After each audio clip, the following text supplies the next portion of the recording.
Yes, yes. Hallelujah, hallelujah, hallelujah. Hallelujah.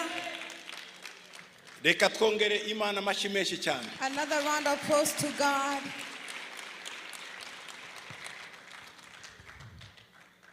Murambabarira ndakoresha ikinyarwanda.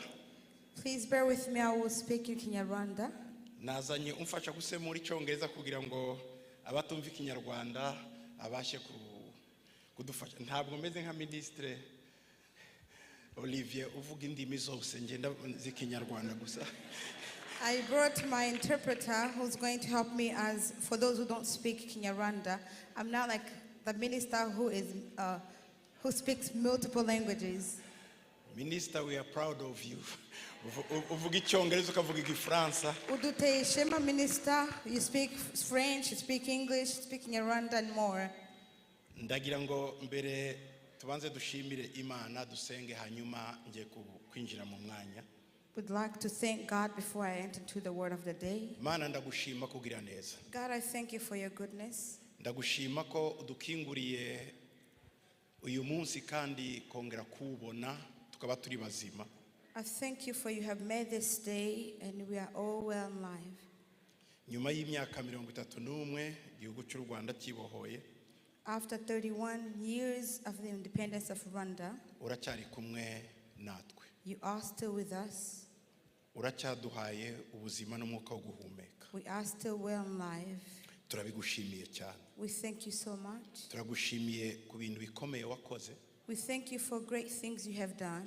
Ariko nanone gufite ibintu uri mukora uteguranye hari imbere. But again, we know the future is even better that you are working for it. Icyubahiro kibi cyawe. All the glory is yours. Imigambi yawe ni miremire. Your plans are immense. Kandi imigambi yawe ni myiza. And your plans are always good. Hari byinshi uduhishiye hari imbere kandi byiza. You are working on great things ahead of us. Turabigushimiye. We thank you for it. Turagushimiye ku buyobozi bw'igihugu waduhaye. We thank you for our president. Uhereye kuri president n'urugo rwe. We thank you for the family of president and himself. Ndetse n'abasenateri n'abadepite. And all the senators. Na kabinete yose abaministre. And the entire cabinet that works under his leadership. Abakuru b'ingabo n'abagize umutekano w'igihugu na police. The army and those who are in the security of the country. Abahagarariye ibigo bitandukanye. Those who represent different sectors. Abahagarariye inzego zitandukanye. Those who represent different leadership departments in the leadership. Ndetse n'abanyarwanda bose muri rusange. And all the Rwandans in general. Uhereye ku muto ukageza ku mukuru. From the little to the oldest. Ukomeze ubarinde nk'uko uhora ubikora. May you continue to keep them as you've always done it. Turagushimira ku banyarwanda bari hanze. We thank you for the diaspora of Rwanda. Nabo bakomeje kugushima. They continue to praise you. Mu bihugu barimo bitandukanye. In all different countries you have sent them. Harimo n'uyu munsi Rwanda Convention yateguye. Including this day, the Rwanda Convention that have been prepared. Abanyarwanda bo muri Amerika. The Rwandans in the US. Hamwe n'inshuti. And their friends. Babashe gutegura uyu munsi. They have organized this event. Ariko no muri iki gitondo bagashiraho umwanya wo gusenga no kukwibuka. But without forgetting this beautiful morning to praise you for all you have done. Hari igihe gahunda ziba nyinshi ntitugira akakanya gato ko kukwibuka. Sometimes we don't have time to remember what you have done because of busy schedule. Ariko turagushimiye ko nawe bagusesetsemo bagashiramo programme yawe. But we thank you that in this busy event you were included to be praised. Uhumugisha bateguye iyi Rwanda Convention. Blessed the coordinators of this event, Rwanda Convention. Nyemerere kuvuga ijambo ryawe. Now I'm about to speak your word. Shizamanga. I'm boldnessly in the name of Jesus. Amen. Amen. Nyakubahwa Ministre w'Ububanyi n'Amahanga. Honorable Minister of Foreign Affairs. Nyakubahwa Ambassador muri w'u Rwanda muri Amerika. Honorable ambassadors here in the US. Ndetse nyakubahwa Ambassador uhagarariye Rwanda muri ONU. And the Honorable Minister who represent the Rwanda in the UN. Ambassador muri ONU. Ambassador in the UN. Banyakubahwa abanyacyubahiro muri hano. Or the honorables who are here. Ndetse nyakubahwa uhagarariye abanyarwanda muri Amerika. Honorable, who represents all the Rwandan diaspora in the US, ndetse n'uhagarariye abanyarwanda hano iwacu muri Texas, and the one who represents the Rwandan community here in Texas, banyakubaha mwese mwavuye mu ntara zitandukanye za Leta Zunze Ubumwe ya Amerika, all of you who came from different states of the United States, ndagira ngo mbashimire cyane. I would like to thank you so much. Mbashimire kuba nanjye mwarantekereje ko hari icyo navuga muri aka kanya. I thank you for you have thought of me to come and share the word of God. Hari abantu benshi cyane There were so many to be selected bazi kuvuga, who knows how to speak, bazi ijambo ry'Imana. who knows the word of God, Kuba mwaranyiyumviriye ndabishimiye cyane. but your thought of me, I'm grateful. Imana ibahe umugisha. May God bless you. Kandi uwo mutima mwiza muzawuhorane. May you carry that kindness in your heart. Igihe bangejejeho invitation When I received your invitation, nayakiriye biciye ku duhagarariye hano Manu, I received through the representative of Rwandan community here, Manu. yanterefonye ndi mu modoka He called me while I was in the vehicle. arambwira ngo hari icyo ngiye kugusaba kandi umpe igisubizo ntutinde. He said, I have a request and please answer me right away. Ndaparika. I pulled over. Numvishe bikomeye, ibaza umukuru wanyu abahamagaye aravuga ngo mfite icyo nshaka kukubaza ubu nyine. I thought it was very serious because he is my leader here, so I had to pull over. Nubwo ari umukristo wanjye ariko niwe uduhagarariye hano muri Texas. Although muri he's Dallas. a member of my church, but again, he is the leader who represents all the Rwandan community in Dallas. Ambaza niba nazaba mpari muri ibi bihe. He asked me if I'm available during this conference. Nari mfite gahunda yo kugenda. I had a plan to travel, Ndamubwira ko binsabye but I said, since you're requesting, kandi na nyakubahwa ambasada umbwiye ngo mwari kumwe, and you said the Honorable Ambassador was with you, ibintu byose nari mfite ndabihagarika kugira ngo all my nzabe. plans are postponed for the conference. Nyakubahwa ambasada buriya yanyakiriye kenshi muri iki gihugu kera cyane ataraba na ambasada ancumbira ubugari iwe mu rugo kera cyane. Honorable Ambassador, she received me back in days before she became the ambassador, and she hosted me well. She even fed me ugali. Hari kera cyane mu mwaka w'ibihumbi bibiri ndatekeza na gatatu na kane gutya. I believe that was around the year 2003, 2004. Nari mu ivugabutumwa yumva ko hari umwana w'umunyarwanda uraho ati muzi wanjye arasonga ubugari nkunda ubugari turarya rwose. Imana iguhe umugisha ambasada. I was on a gospel mission here, and she heard there is a Rwandan man who is around, and she invited me, she fed me, she cooked ugali for me. Rero kumva ngo ambasada yantumiye numvishe nezerewe cyane kuko umutima wanjye uramukunda arabizi. When I heard that the ambassador had invited me to participate in the event, I could not deny the invitation because my heart truly honors and loves her. Mu by'ukuri ntabwo nari nzi ko tuzaba turi kumwe na minister. I did not know that I'll be with the minister here. Ko minister buriya ni kuru cyane. But the minister is a very cool guy. Turaziranye. We know each other. Aranyakiriye kenshi we Yes. muri biro ye. He had received me many times in his office Muri akiri ambasada mu Bubiligi. while he was still the ambassador in Belgium. Donc uko nyine mumubona niko ameze, reka mvuge ngo n'umwana wo mu mujyi. Donc ntabwo ari nkatwe two bo mu byaro, we n'umunyamujyi n'umwana wo mu mujyi, donc ari cool.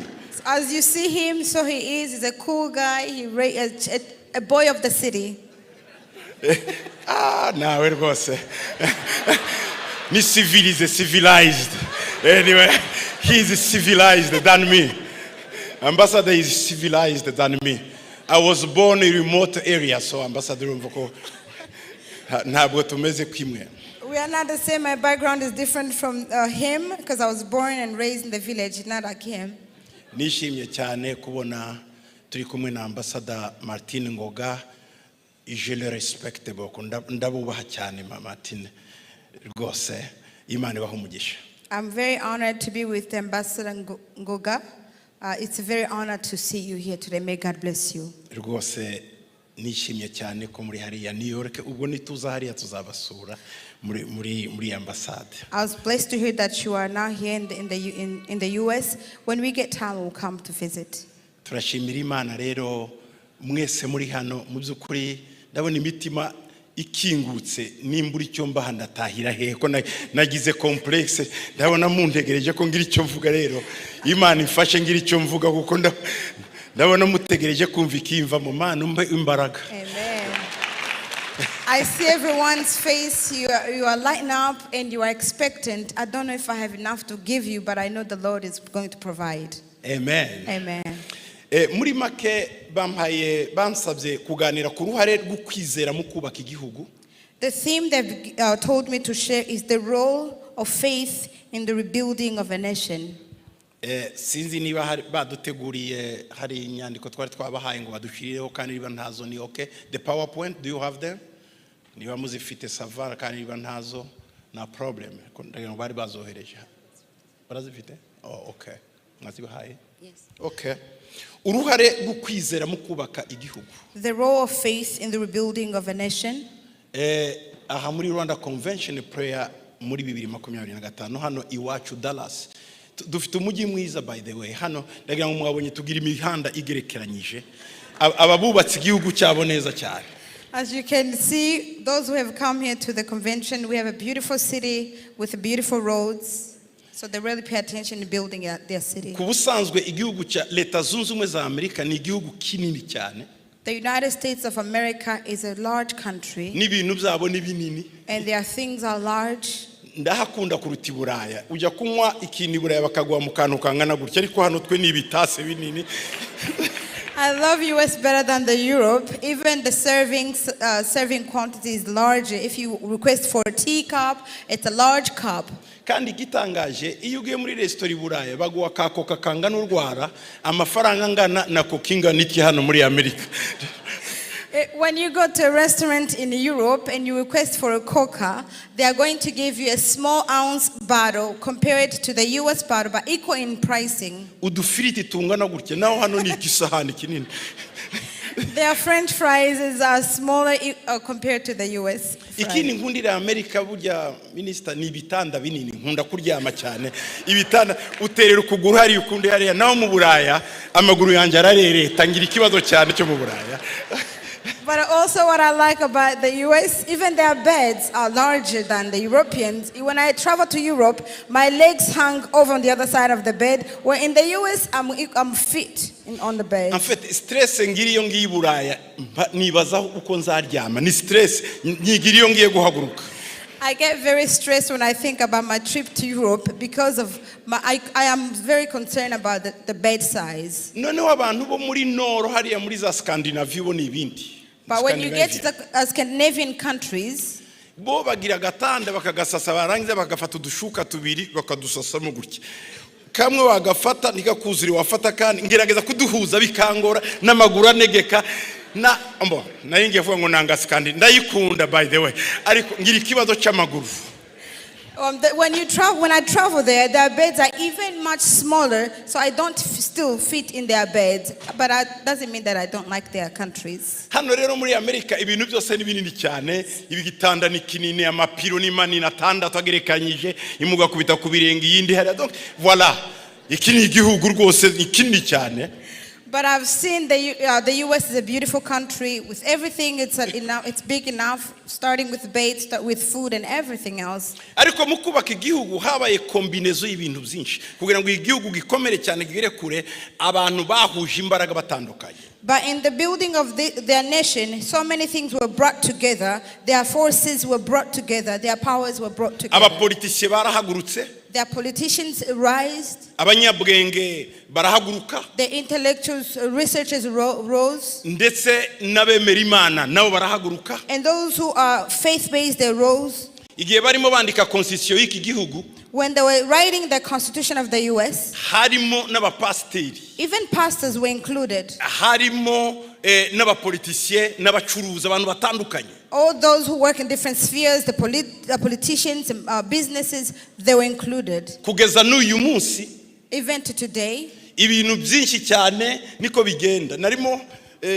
Minister yambwiye ko bamaze gusinya hariya bahamagaye mu pastor aza kubasengera. Barasenga. Donc muri Maison Blanche. Ibyo ni ibintu bikomeye cyane. Bemera icyo kintu cyane, bemera uruhare rwo kwizera mu iterambere ry'iki gihugu. Many things are done with the faith included. I was sharing the news with the minister. He said after they had signed the agreement, the pastor came and blessed them. So they believe and they trust the role of faith in everything they do. Hari impamvu y'ibyo. There is a purpose behind Umuntu this. harimo ibice bitatu. A man has 3 parts. Umuntu harimo igice cy'umubiri kitubona. You have the physique, the body. Donc ikitubona ni envelope. The physique that you see is an envelope. Niyo mpamvu iyo umuntu yitavye Imana dufata iyi envelope tukayisubiza mu butaka kuko origine yayo no butaka. That's why when someone passes away, we take the origin of this body and we bury it down. Mu muntu harundi muntu bita ubugingo. And within this body there is the soul. Uwo muntu ni ugira ibitekerezo. And this soul has the mind Ubushake. and the will, Amarangamutima. the emotions, Imitekerereze. the mindset, Tumwita ubugingo. and that's the soul. En fait niyo siège ya personnalité niho umuntu aba. That's the entire personality of a human being. Iyo umuntu avuga ngo wankomerekeje uba wakoze mu bugingo, tuba wakoze ku mubiri. When someone said that you have offended me, you basically touch their soul, not their physique. Niyo mpamvu burya ijambo ribi ribabaza kuruta uko wakubita umuntu ikofi. That's why a hurtful word is worse than physical hurt. Muri ibi bihugu ingo nyinshi zitandukana kubera iki ngo abuse ambwira amagambo mabi. Benshi twarayamenyereye kuvuga ngo nicyo cyatumye wahukana bati aranya abusing naho abandi se ataragukubita ikofi biba byagenze gute. Anyway, donc muri ibi bihugu na maranga mutima komereka. In this nation you will see that most of the divorces, they are caused by abuse, and this is not physical abuse, this is verbal and mental abuse, but some of you maybe are familiar with it. It's because they have touched their soul. Donc mu maranga mutima niho hakomereka kandi hatinda gukira. Then when emotions is hurt and wounded, it takes time to heal. Ushobora gukora ikintu gito ukagera ngo ni gisanzwe kikababaza umuntu imyaka 10 imyaka 20. Your actions may be small but may bring an impact that lasts for years, 20 or more. Hari abantu bamwe bagira umuco wo kuvuga ngo turenzeho. Urenzaho ariko ukarengereza ku gikomere. There are those who tend to say, let's just cover this and forget it. No, you cannot forget it because you are covering a wound. Uwo ni umuntu wa kabiri. That's a second person. Umuntu wa gatatu ni umwuka imbere mu muntu. And the third is within the spirit. Hariya niho haba Imana. There the Lord dwells. Hariya ntihaba logique, ntihaba ubwenge. There's no logic. Hariya hakora kwizera. Only faith works. Nta shuri ryigisha kwizera. And there is no school that teaches faith. Ni uguhishurirwa. It's a revelation. Ukibaza batese bimeze gute. And you question, what is this? Donc uko abantu bagiye badekuvura ibintu muri iyi si. As people discover things in the world, ntabwo byazanwaga n'ubwenge. it was not discovered logically. Umunyabwenge witwa Archimede. And a scientist called Archimede, yikubise muri baignoire. he fell into the tub. Noneho amazi arazamuka. When the water splitted, abona ubunini bwe no kugwa mu mazi birangana n'umuvuduko w'amazi wazamutse. He saw the volume of the water that splashed equal to the weight of his body. Aratangara cyane. He got shocked. Avuga ijambo. And he said this. Eureka. He said, Eureka. Ndavumbuye. I have discovered. Ati iyo ikintu kimanutse perpendiculaire. Iyo le corps, iyo ikintu kimanutse kigwa hasi mu mazi, uko amazi azamutse arangana n'amase n'uburemere bwa cya kintu. Aho niho havuye loi de relativité nibyo bakoresheje abanyabwenge batangaje. Donc kuvumbura kwa Archimede.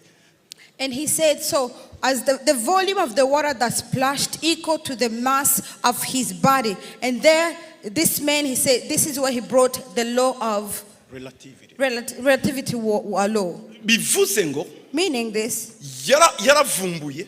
He discovered. Ntabwo yavumbuye kubera ubwenge bwe. He did not discover because of his logics. Kwari ukwizera imbere indani iyo revelation twita guhishurirwa. But it was a revelation that he got within himself. Rero niba umuntu agizwe rero n'umubiri n'ubugingo n'umwuka. So if a man is made up by the body, the soul and the spirit, igihugu nacyo kigizwe n'ibice bitatu.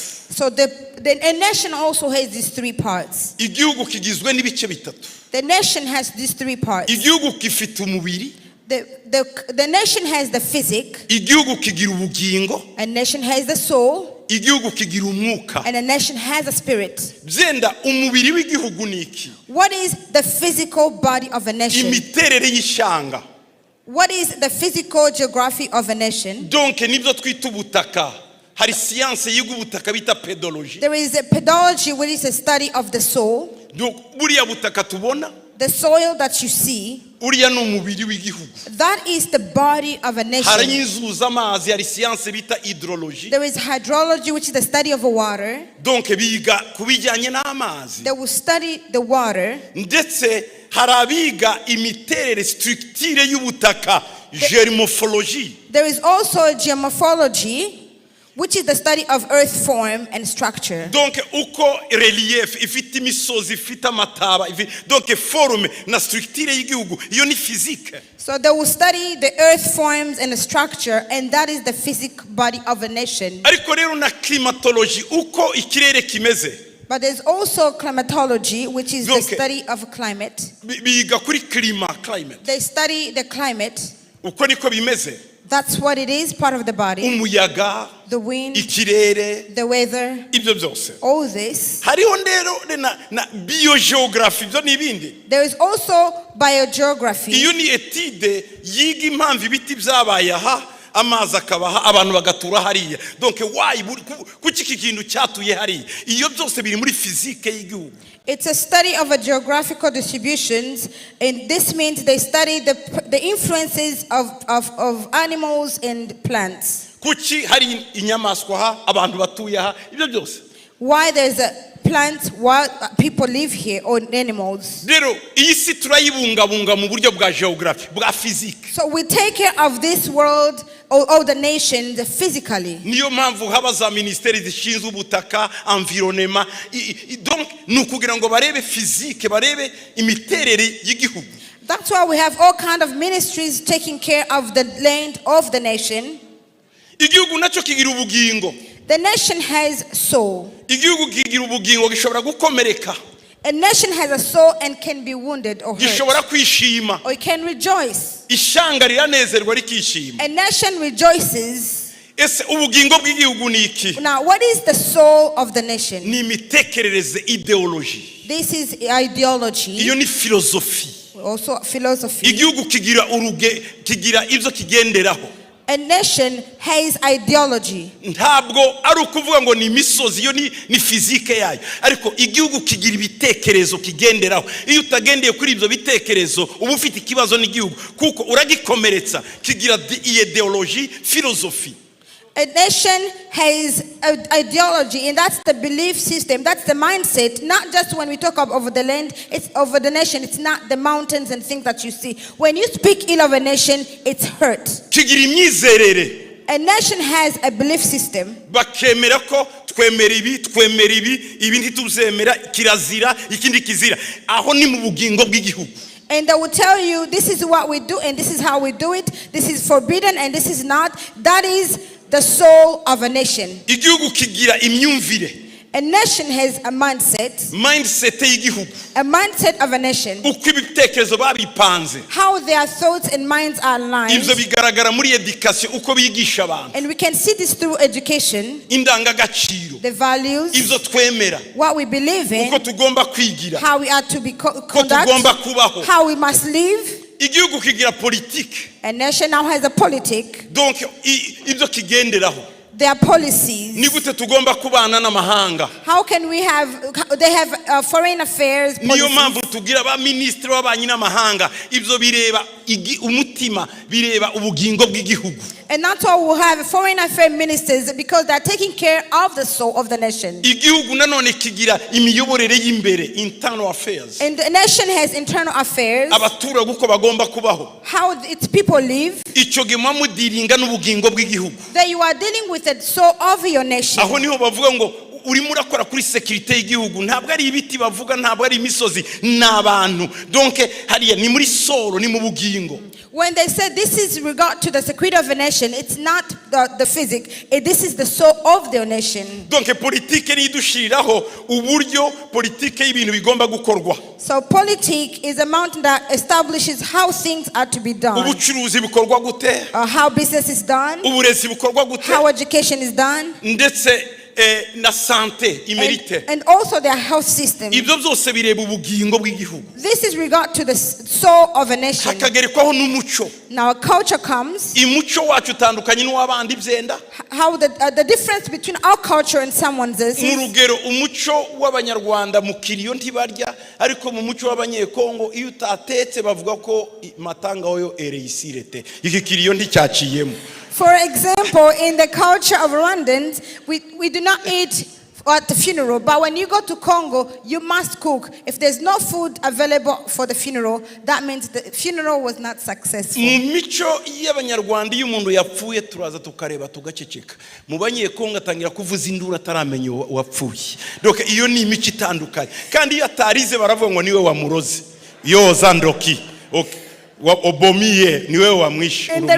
Rwandan culture, when someone passed, you come quietly and you sit and you observe quietly. But in the Congolese culture, you must start crying from the gates or the entrances. If you do not cry, they call you the witch who has killed the person. In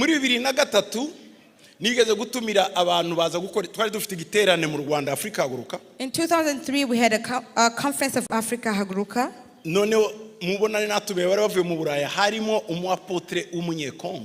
Among the invitees from Europe, there was an apostle from Congo. When he came to Rwanda, he did not know that he is diabetic.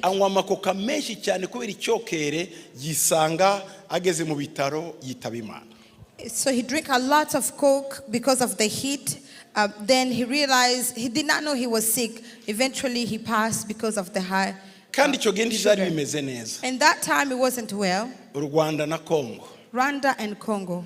Tujyanye umurambo tusubije mu Birigi nitwaza nari kubona umupasiteri w'umunyekongo twakoranaga. So we had to transport the body from Rwanda to Belgium. Cyo gihe madamu wangere mu Birigi. My wife then lived in Belgium. Baza kutwakira na groupe y'abanyekongo bandi. They came to receive us with other Congolese group. Tujya gufata umubiri aho waruri waje mu ndege. We went to receive the body that had been transported over.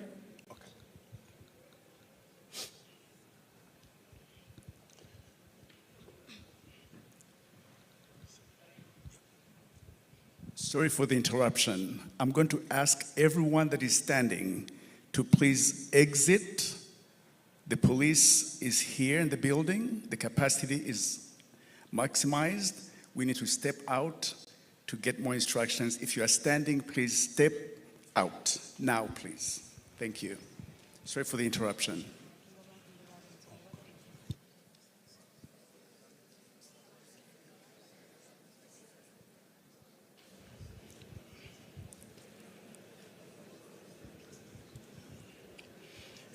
Iyi ni ya mico twavugaga. Nkiwacu nta kibazo kingi ntusemure. Iwacu nta kibazo bipe. Iyi ni ya mico twavugaga. Murabyihanganira nta kundi muza amateka Imana ishimwe ko muri abanyamerika b'abanyarwanda murabyumva. Mwahagarara hari ahandi ndabona.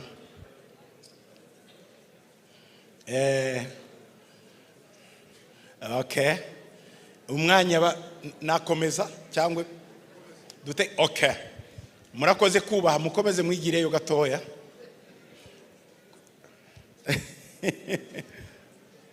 Anyway, reka mvuge cyane nabo hanze mu nyumve muhagazaho. Icyo gihe noneho tujya gufata umurambo aho waruri wa mupasiteri. So we went and got the body of that pastor who passed away. None icyo gihe bandebye bavuga muri Lingala. When they saw me, they changed and spoke in Lingala. Ntibari bazi ko ndyumva. They did not know that I speak Lingala. Baravuga ngo aba bamwishe. They say these people killed him. Bati natwe icyo dukora. What we will do next? Uyu turamwica. We will kill this one. Nkaba nari kumwe nanone nundi mupasiteri w'umunyekongo twakoranaga mu Rwanda. I was also with another Congolese pastor who worked with me in Rwanda. Uwitabye Imana. The one who passed away. Yari muri province yiwabo. He was from his province. ndamwegereye ndamubwira ati wowe I went and told him, vuga mu Gikongo speak in the Kikongo language n'ururimi rw'iwanyu muri village and your village dialect ubabwire ibyabaye and explain to them what took place. ngira ngo agiye kubabwira I thought he was going to arababwira ati explain. bene data He said, brethren, uyu muntu witavye Imana yampesheje visa yo kuja i Burayi. he said, brothers, this person who passed away, because of him, I got the visa and here I am in the Europe. bati muzi ko nasabye n'iya Cote d'Ivoire bakayinyima batariko kubera yapfuye nabonye i Buraya. He said, even the Ivory Coast visa, I was denied, but since from the day he died, I got the European visa. ndamubwira ati wowe babwire vuga mu rurimi rw'iwanyu nkavuga ikinyarwanda ntyo. But I told him, tell them, explain to them what happened, and I will tell him in banzu Kinyarwanda. reke nshima Imana nakandagiye mu Bubirigi. But he said, no, this is my time. I need to thank God because I am here in the Europe. Anyway, arangije ababwira mu Gikongo. Then he told them in their Kikongo language. Uravuga ngo muri abanyekongo. And then they asked, so you are Congolese as Uravuga ngo well? we turibo. And he said, yes, we are. Okay. Tugiye kureba umuramba aho warori. We went to see the body. Binjira bafite respect bavuza induru hari umugore wari iriya yigendera. There was someone who was standing, a woman who was standing outside, but everybody was entering. Ahita kura mu gitenge. She took off her Avuza clothes induru. and shout. Wahageze ahita aryama ku isanduku. When she got there, she laid on the coffin. Mu mutima ndavuga ati wasanga ari we mugore we. In my heart, I thought maybe she is his wife. Icyakora yavugije induru. The way she screamed, Arangije kuvuza induru. after she screamed, Arahindukira. she turned Arambaza ngo uyu wapfuye ninde. and she asked me, who is this dead person? Muto yazanande. Who is he, the one who Ninde? died? Who is he? Nawe yaza pastor. I told him, Ni this pastor is a pastor who died. Auti wapi? Avuye he? Where is he coming from? Auti Rwanda. And I said, Ngo from bandeko Rwanda. we ngo avuye mu Rwanda we arongera kandi avuza induru ndavuga mbivuga iki Imana yanjye. She screamed again, said, he's coming from Rwanda. Anyway, ndavuga ko igihugu kigira imico. So I'm saying that a nation has its own culture. Hari ibihugu umuntu arya ari hanze abandi ukinga mbere yo kurya. There are some nations where you go, their culture is to eat while your door is shut, but the doors will be wide open. Twakuze tutabona ba papa basama ngo barye no. We grew up not seeing our fathers eating. Sinigeze mbona papa yasamye baratwirukanaga abana narinze saza nzi ko papa atasama. Donc uwo ni umuco. I grew up not seeing my father eating. I never imagined how he would sit it and be eating. That's a culture. Gufungura baberekeraga urugi gatoya gasa narabukinze mutabona ko imfura zirya. Anyway uwo ni umuco ibihugu bigiye bitandukana. Donc iyo ni soul n'ubugingo. Every culture, every country or every nation has its own culture, and that's part of the soul of a nation. Mu bugingo bw'igihugu habamwo n'umurage. So in the soul of a nation there is inheritance. Ibyo ababyeyi basigiye abana bakabisigira abana bakabisigira abandi. The heritage of a family lineage. Ubwo bwari ubugingo. That is a part of the soul of a Ibyo rero nation. nibyo igihugu nibyo politiki dukorera nibyo abacuruzi bakora nibyo donc uburezi bukora za ministeri zose mukora nibyo bidiringa n'umubiri bikadiringa n'ubugingo. And that's what the politics will do. They will involve the businesses, the education, and the health soul because they deal with the soul of their nation. Hari indi parti ya gatatu rero mbashimira cyane mwateguye uyu munsi. There's also a third part of a nation which I'm so grateful that you prepare for us today. Niyo kwizera. That's the faith. Iyi niho umwukuba aha niho haba Imana. In the spirit there is a faith and there is the dwelling of God himself. Kandi iriya niyo twita urubuto donc niyo core niyo noyau.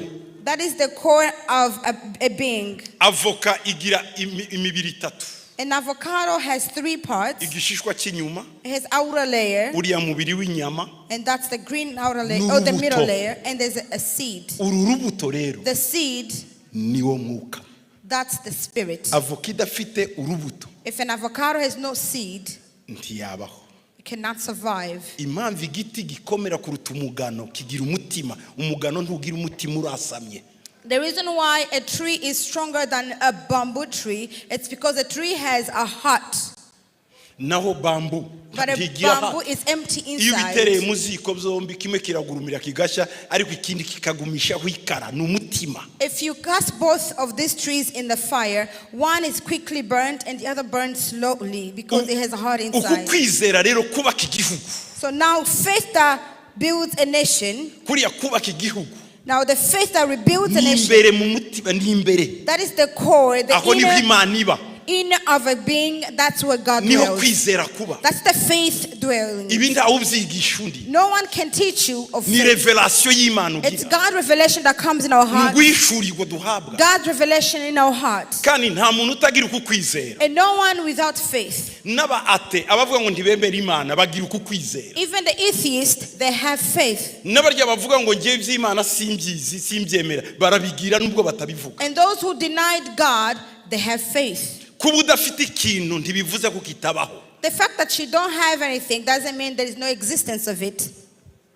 Nigeze kuganira n'umuntu mu ndege, I spoke with a person on a plane once. twari tugiye muri Canada, We were traveling to Canada. arambaza ngo muzi ko abantu bino bakunze kuvuga ngo ukora iki? Do you know they usually ask, what do you do for a living? Ndamubwira nge ndi pasiteri. I told him I'm a pastor. Wow, I said, wow, ngo nibyo bigutunze? that's what you do for a living? Ndavuga yego. I said, yes. Ndavuga wowe ukora iki? And I asked him, what do you do? Bati ndi umuprofeseri. And he said, I'm a professor. Ndamubaza se iby'Imana urabyumva? I asked him, do you know anything of God? Arambwira ngo no, He said, no, sinyemera. I don't believe in God. Ndagira nta kwizera ugira? And I asked him, you don't have any faith? Arambwira ngo ya, He said, no faith. simbyizera. I don't believe in God. Ndamubwira okay. I said, okay. Ndamubwira next week uzakora iki gahunda zawe? What's your plans for next week? I asked Ahita him. nkurira mu agenda. And he had a long schedule. Nzabonana n'aba, I'm meeting with this, nzabonana n'aba, I'm meeting with so, nzabonana n'aba, and so, nzakora ibi. and this, and that's what I'll do. Ndamubwira oh, I said, oh, okay. aba bose muzabonana? You have a plan to meet all of them? Arambwira ati n'ukwezi gutaha. He said, actually, next month I'm meeting him. Ndamubwira ariko ufite kwizera? And I told him, that's faith. Ngo no. He said, no, that's not Ndamubwira faith. none se ubizi gute kuzababona? And I asked him, so how are you sure you are going to meet them? Nutemera ko afite kwizera arakubwira. Iyo ushobora kumenya ngo uzabona hano umuntu ukwezi gutaha utazi kizabaho ejo ni ukwizera uko. It's faith if you have a plan, yet you don't have the assurance that you're going to meet that thing. That means you have faith within you, but you are denying it. Umumama aravuga ngo ntiyemera kwizera ntiyemera Imana ariko akabwira ngo umwana wanjye azavuka mu mezi 5. Uzi gute ko ayo mezi 5 muzayagera? Uko ni ukwizera. So a mother might say, I do not believe in God, I don't have faith, yet they are carrying a baby and they know within 5 months they're going to give birth. How you are sure that you are going to give birth, yet you don't know? That is faith within you, yet you deny it. Imvugo yo kwizera ni inzozi. So a language of faith is the dream. Utarota. Everyone dreams. Buri muntu ararota. Every person dreams. Inzozi And dreams, zirota umukuru, older dreams, a younger uwemera dreams, ararota, a believer, utemera ararota. and atheist. Ariko bwacu avuga ngo naraye ndose inzozi zambujijemo. And then- Ubujijwe utuntu warose mu gitanda. Iriya ni imyemerere nubwo abantu batabyemera ariko kuriya ni ukwizera. You may deny that you don't have faith, but the dream that you had and that have been troubling you, that means you have faith. Kwizera rero ni imwe mu ndangagaciro z'ubumana. Faith is one of God's characters or values. Donc ni indangagaciro z'ubumana. That is divine value. Ibyakozwe n'intumwa Bibiliya yatubwira 17. If you read Acts 17, ngo Imana yaremye amahanga yose y'abantu ngo bakomoka ku muntu umwe ibakwiza mu isi yose, ni nayo yashizeho ibihe by'imyaka ko bikuranwa uko yategetse, igabaniriza abantu ingabano zaho batuye. Ni Imana yashizeho amafrontiere. Acts 17:26, the Bible says, and he has made from one blood every nation of men to dwell on all the faces of the earth, and has determined their pre-appointed times and boundaries of their dwellings. Kugira ngo bashake Imana ngo ahari babashe kwibona bakabakabye kandi koko nkiri kure y'umuntu wese muri twe. So that they should seek the Lord in the hope that my group for him and find him, though he is not far from each one of us. Donc ngo Imana yashizeho abantu. God has brought people. Okay. Imana yashizeho abantu. God brought people. Iduha kwizera. gave us the faith, ndabasaba I ask you, uko kwizera ntigutakaze may you keep this faith niko gutuma umuntu abaho that helps you in your akomera, existence, that you're established. abaho ejo, You are tomorrow n'ejo here, hazaza. and the future's here. ndabasabira kwizera, I pray that you have faith, kuzubaka amago, that you are going to have kuzubaka families, igihugu, that's going to build the nation. ahari ushakiye Imana Wherever you seek God, uyishake ukabakaba, seek God to and hari fro. ibizagukorera. He is going to bless you. Imana ibampere umugisha May God bless you, kandi Imana ibakomeze, and may you mugire be kwizera. blessed. Reka duhaguruke dusenga Imana. Please rise and pray with me. Turagushima Mana I thank you, God, kugira neza, for your goodness. urahambaye, You are great. urakomeye, You are powerful. uri You are igitangaza. amazing. Duhe kwizera kw'imbere, Give us faith, n'abatemera and those atheists, bamenye ko batariho ku bwabo, may they know that if they don't live, bamenye ko bariho ku bwabo. but it is you. Icyubahiro kibi cyawe The glory is mu yours. izina rya Yesu. In the name of Jesus. Amen. Amen.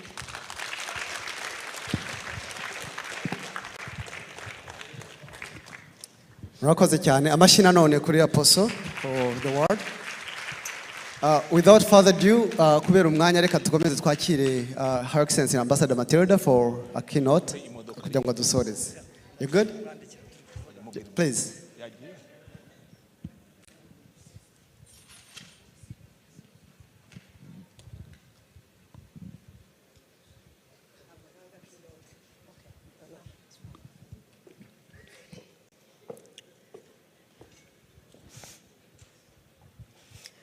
Murakoze cyane. Nta wongera kuvuga nyuma ya Apostle Gitwaza aba yavuze byose. Na kimwe rwose Minister, Ambassador, abantu b'Imana bose bavuze mbere yacu, ngira ngo tugiye kugenda, ariko icyo nababwira, u Rwanda rufite Imana, nta kindi. Wese mwabivuze, nta kindi kintu. Rwanda has God. Thank you so much for coming. I think we need to say goodbye, but this was an amazing, amazing convention. Kubona twatangiranye no gukora akazi, ariko turangije nanone duhaye igihugu cyacu Imana. Ibyo rero nicyo cyonyine twavuga, kandi ndabashimiye cyane. Ntabwo turi butinde. Abantu ba Texas, Imana ibasigarane, kandi n'abagiye mu Rwanda mwese mugende mukomeye. Murakoze kandi muragahora Imana. Reka ndangirize ku kantu kamwe. Ejo masengesho yavuze bazagira ngo mpora nsitinga amasengesho. Yaravuze ngo Imana yirirwa handa igataha i Rwanda. None yaravuze ngo Imana yirindwa ahandi. So Imana yirirwa hangaha ndi kandi igataha i Rwanda nanone. Ni ukuvuga ko duhorana n'Imana. Murakoze mwese mugende neza. Thank you. Ndashaka yuko mbere ko ndangiza Minister wacu aza kabasezera, niwe wazanye delegation, kandi anabashimire ku byo mwakoze byose, hanyuma noneho tugira.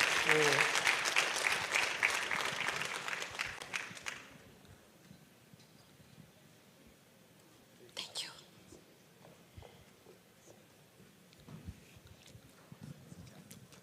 Urakoze Ambassador, ndagira ngo mbere na mbere nshimire abateguye iyi convention, Rwanda Convention. Hari RCA hano Dallas, niyo muri Amerika, Manu na Yoyada. Turabashimira rwose kuba mwateguye Rwanda Convention, yabaye well attended, kandi mu rwego rwo kwizihiza umunsi wo kwibohora ku nshuro ya 31. Twagize ibiganiro byiza, twarizihije kwibohora ejo bundi, ejo tugira ibiganiro umunsi wose bigamije gutekereza ku iterambere ry'igihugu. None turangije neza iyi convention ni prayer breakfast yo gushimira Imana kuba yarabanye natwe muri iyi minsi 3, kandi kuba yarabanye natwe muri iki gihugu cyacu cy'u Rwanda mu myaka 31 ishize. Ndagira ngo rero dushimire n'abapasiteri babanye natwe, Apotre Gitwaza, ndagira ngo mushimire byimazeyo. Yavuze ko namwakiriye mu biro ndambasaderi mu Birigi. Icyo atavuze nuko mu biro ntabwo twarimo tuganira amadosiye, twarasenze. hari n'undi muvandimwe twari kumwe twari dufitanye ibibazo ariko yaradusengeye byose biratungana. Ndagira ngo nshimire n'abandi pasiteri Musinga, ndagira ngo nshimire na Sheikh Ntaganda n'abandi bose badusengeye kugira ngo u Rwanda rwacu ruhorane Imana.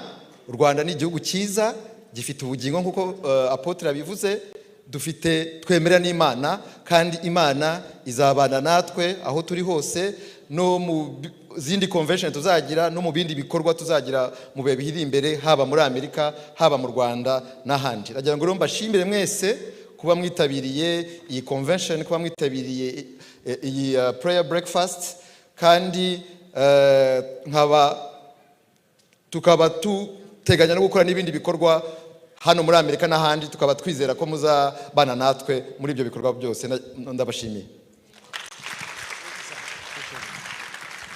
Murakoze cyane, turashoje. Uwiteka abane namwe mugenda all the way. God bless you as you go and as you come back. Have a good one.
Ni kumutima wanjye umerewe, ngo mu busaza bwanjye nzagumya kugira amakakamani n'igiti